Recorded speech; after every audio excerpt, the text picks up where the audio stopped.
So, Alastair, the series is lost. How difficult a task is it now? Are you confident you can prevent this being another whitewash? Well, we've got to try. Clearly, the last game on Friday took a lot out of us in terms of, no matter what anyone says, that was a very, very tough defeat to take. And whether we had a hangover today, I don't know. We tried not to, but we didn't play well enough. It's been a bit of a theme with our batting in terms of those partnerships. You're getting 30s and 40s, and you can't do that. You have to build bigger ones if you want to get a score which you can defend. How tough have the last 48 hours been for you personally? The nature of that defeat in Brisbane, and now the series being lost here as well. Yeah, it's. I wouldn't say it's been the most pleasant 48 hours for me. But look, that's what comes with territory when you lose games of cricket as captain, and you lose them in Australia as well, and you've lost for 3.5 months. It's not exactly a great place to be. I know you said you want to continue with the Test captaincy. Do you feel the same way about the one-day captaincy, or is it taking its toll, all of this cricket? Look, I think I'm going to have to make a decision on that stuff after you take stock of the next 2 games, and we sit down and talk with a lot of things. I think there'll be some changes. I think English cricket needs a little bit of a change as well. Obviously, the last few last few months we haven't played cricket we are capable of doing. So that we have to look at the reasons why, but this is not really the time and place to be discussing. Alastair, do you feel yourself ready to continue for the rest of this tour now as captain? Yeah, I mean it's I've got a job to do. I've got a job to try and turn this round and try and win one of these games. That's the task in hand, and I'm competitive. I would leave everything out on the pitch. So it's I wouldn't ever question why I wouldn't be in these next 2 games. It isn't all getting too much. I mean, calls from home, I can tell you, because they are 10,000 miles away, it's almost sort of bring them all home, sack a lot of them. You know what English sport can be like. Well, that's what the English media are like, aren't they? When you win. I'm not talking about the media. I'm talking about the public perception now. Well, we'll deserve the stick we get because we haven't won games of cricket. Simple deal. Alastair, you just want to wait for the mic. Alastair, you made a really fluent start today. Did you feel before your dismissal that you might have been turning a corner because you were finding gaps and hitting the ball quite nicely? Yeah, I mean, as I said, in the last couple of net sessions and the last little bit, I felt as if I've been batting a little bit better. It's been a bit of a theme over the last few months or so, 20s and 30s and 50s, and it's getting a little bit frustrating because actually today I batted pretty nicely, but like a number of us, 30s and 40s aren't good enough. You've got to, when you get in on these wickets, if you want to get 300.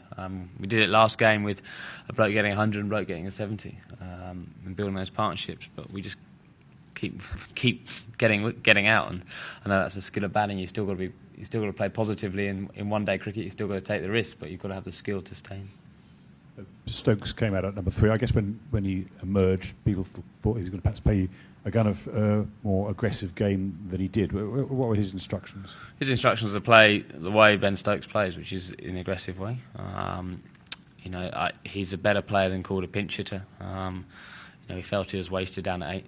It being in the form he's been in the Test matches, wanted to go and hit the ball, and they bowled pretty well at him. Again, we lost a couple of wickets quickly, so you have to try and rebuild. And the skill is trying to rebuild, is taking as few risks as possible, but still keeping the scoreboard ticking over. So it's so he didn't quite manage to do that, but he's a very good cricketer, and he'll find his way of doing it. You seemed less sure just then about carrying on in the one-day captaincy than you did with the Test captaincy at the end of the Test series. Is that the case, or is the whole thing, I don't really want to get dragged into my position. I think obviously it's been 2 weeks since someone asked me that question. There's a lot's happened in 2 weeks. So it has got worse than with the 3 results. Oh, we kept losing games of cricket, haven't we? And I haven't been able to turn them around. I mean, just on that, Morgan would be, a kind of ready-made replacement. Morgan in the one-day side, which would allow you to focus exclusively on Test cricket. Is that something that maybe appeals? No, not at all. I want to be part of a successful one-day team for England. I feel as if I'm a good enough player and to do that. My record suggests I can do that. I'm not saying not being in the team. I'm you'd like to stay captain of the one-day team as well? Look, I've got to make decisions at certain times. I can't answer that question now because I'm in the middle of a series and I don't know what I'm going to feel like when I get home. Have you been surprised at the drop-off in form of the one-day team? I mean, you captained the one-day team for about a year before you took over the Test side and had a very successful run of things. Have you been surprised how these 3 games have gone and how that drop-off has been? I think in this, you can understand in the last few games against Australia, we've played a very, inexperienced side in certain aspects. Certainly the bowling. We've rested a number of key bowlers because of the workload in Test cricket. So that was a strategic decision, looking at the bigger picture in terms of how important we thought the Ashes were, both home and away. That's why people are rested in the one-day series in England and have been preparing it here. And obviously the workload in 5 Test matches, for people like Jimmy, for example, I'm using him now as an example that we want to get as much out of him as possible, try and get him to 2015 World Cup and beyond because he's such a valuable part of the side. So you have to, for a guy who's in his 31, 32 as a bowler, you kind of have to look at that. So I can understand a couple of the standards a little bit here.